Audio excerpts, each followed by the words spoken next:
ساری صحابہ میں ترتیب جو ہے ان کی افضلیت کے اعتبار سے وہی ہے جو خلافت کے اعتبار سے ہے، ٹھیک ہے جی۔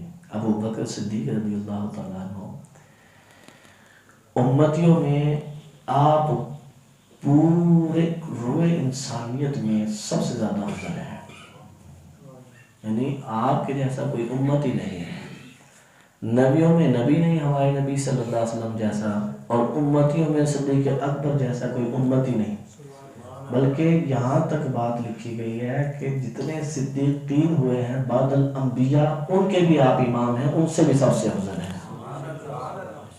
ٹھیک ہے جی۔ یہ مرتبہ ہے، یہ مقام ہے جو اللہ نے عطا فرمایا۔ پھر اس کے بعد عشرہ مبشرہ جو ہے سب سے افضل ہے بیعت رضوان۔ عشرہ مبشرہ سمجھتے ہیں نا آپ، وہ 10 صحابہ جنہیں حضور صلی اللہ علیہ وسلم نے بتا دیا تم جنتی ہو، حضور صلی اللہ علیہ وسلم نے صحابہ کو بتایا تم جنتی ہو۔ آج کے دور میں بھی ایسے لوگ موجود ہیں جو حضور صلی اللہ علیہ وسلم کے بارے میں کہتے ہیں انہیں اپنا پتہ نہیں، نعوذ باللہ من ذالک، استغفر اللہ العظیم واتوب الیہ۔ حضور صلی اللہ علیہ وسلم کو اپنے ایک ایک امتی کا پتہ ہے، ٹھیک ہے جی۔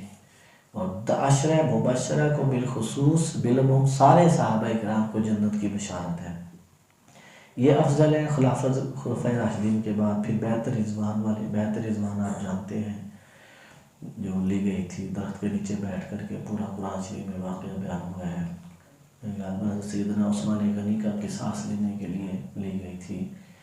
پھر صاحب قبلتین، یعنی جن صحابہ نے 2 قبلوں میں کے ساتھ نماز ادا کی ہے، اس سے مراد پرانے جو شروع اسلام میں ایمان لے آئے، نہیں مسجد اقصیٰ کی طرف بھی، بیت المقدس کی طرف بھی منہ کیا انہوں نے، اور پھر خانہ کعبہ کی طرف منہ کر کے بھی جو ہے، یہ افضلیت کی ترتیب ہے۔ کوئی صحابی بھی فاسق نہیں ہے، سب عادل ہیں۔ اللہ نے فرمایا وَأَلْزَمَهُمْ كَلِمَةَ التَّقْوَىٰ وَكَانُوا أَحَقَّ بِهَا وَأَهْلَهَا، اور پرہیزگاری کا کلمہ ان پر لازم فرمایا اور وہ اس کے زیادہ سزاوار اور اس کے اہل تھے۔ اور یوں بھی فرمایا وَكَرَّهَ إِلَيْكُمُ الْكُفْرَ وَالْفُسُوقَ وَالْعِصْيَانَ، کفر اور حکم عدولی اور نافرمانی تمہیں ناگوار کر دی، یعنی صحابہ کرام کو۔ وہ معصوم نہیں ہے صحابہ کرام علیہم رضوان، معصوم صرف اور صرف اللہ کے فرشتے اور اللہ کے نبی ہوتے ہیں۔ میں آپ سے جو اکثر گفتگو کر رہا ہوں، میں آپ کی توجہ کا طالب ہوں، بڑی ہی اہم ترین عقیدے کی گفتگو ہے جو میں آپ کو بتا رہا ہوں، ٹھیک ہے جی۔ معصوم صرف کون ہے؟ فرشتے معصوم ہیں اور نبی اور رسول معصوم ہیں، صحابہ کرام علیہم رضوان معصوم نہیں، بس اتنا کہہ کے آگے چلا جانا چاہیے۔ یعنی ابو العلا مودودی نے خلافت و ملوکیت کتاب لکھی، ہمیں گریجویٹ میرے پاس موجود ہے، اس میں بیٹھ کر کے جج کی سیٹ پر بیٹھ گیا اور بتانا شروع کر دیا فلاں صحابی نے یہاں غلطی کی، فلاں نے یہاں پہ یوں کیا، فلاں نے یوں کیا۔ مردود کی موت مرے گا وہ شخص جو صحابہ کرام علیہم رضوان کے درمیان بیٹھ کر کے اب جج بننے کی کوشش کرے گا۔ یاد رکھیے جنہیں اللہ عز و جل نے معاف کر دیا ہو اور جن کا معاملہ اللہ کے حضور پیش ہو گیا ہو، بعد میں آنے والوں کو کوئی حق نہیں پہنچتا ہے کہ وہ ان کے متعلق گفتگو کریں۔ عام مومن کے بارے میں حکم یہ ہے کہ جب وہ دنیا سے چلا جائے تو اس کی برائی چھپاؤ، بولو نہیں اس کے خلاف، عام مومن کے بارے میں ہے یہ بات۔ جو صحابہ کرام ہیں ان کا مرتبہ مقام کیا ہوگا ہے جی۔ میرے آقا کریم علیہ السلام نے یہاں تک ارشاد فرمایا اور بتایا ہے کہ اگر ان سے قتل بھی ہو جائے تب بھی تم ان کے خلاف زبان درازی نہیں کر سکتے ہو، ٹھیک ہے جی۔ آپ کو بات سمجھ میں آ گئی جی؟ اب آگے چلتے ہیں، چند باتیں عقیدے کی تھی۔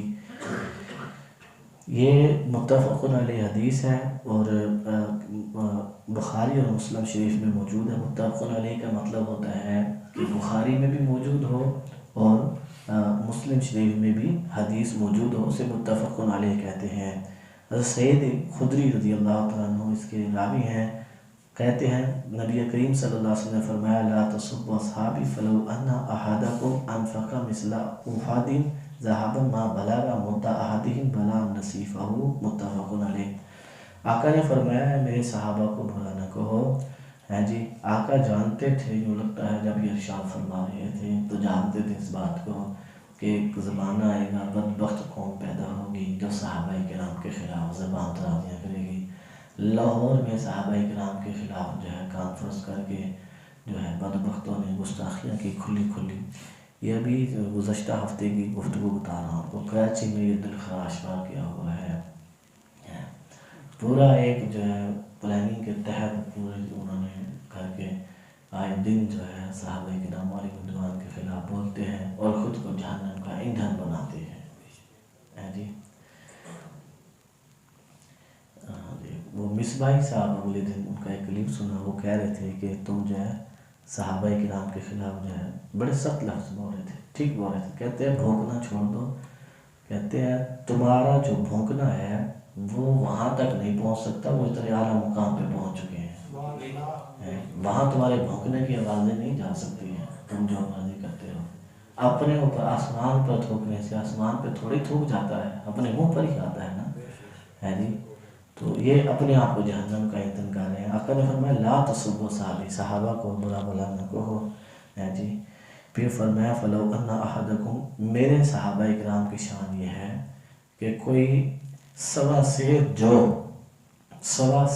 جو کوئی یعنی ایک تھوڑی سی جو اللہ کے راستے میں صدقہ کر دے, خیرات کر دے. پھر جو صحابی نہ ہو وہ پہاڑ جتنا سونا, یہاں تو احد ذکر کیا گیا, احد پہاڑ کا. احد پہاڑ تو میلوں میل پر اتنا بڑا احد پہاڑ ہے جی, خوبصورت ترین پہاڑ. آقا نے فرمایا میں اس سے محبت کرتا ہوں, یہ مجھ سے محبت کرتا ہے.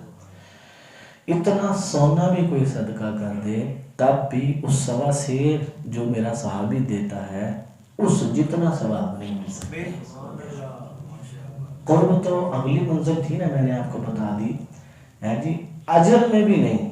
اچھا فرق کیا ہوا؟ ایک عام مسلمان نے, وہ بھی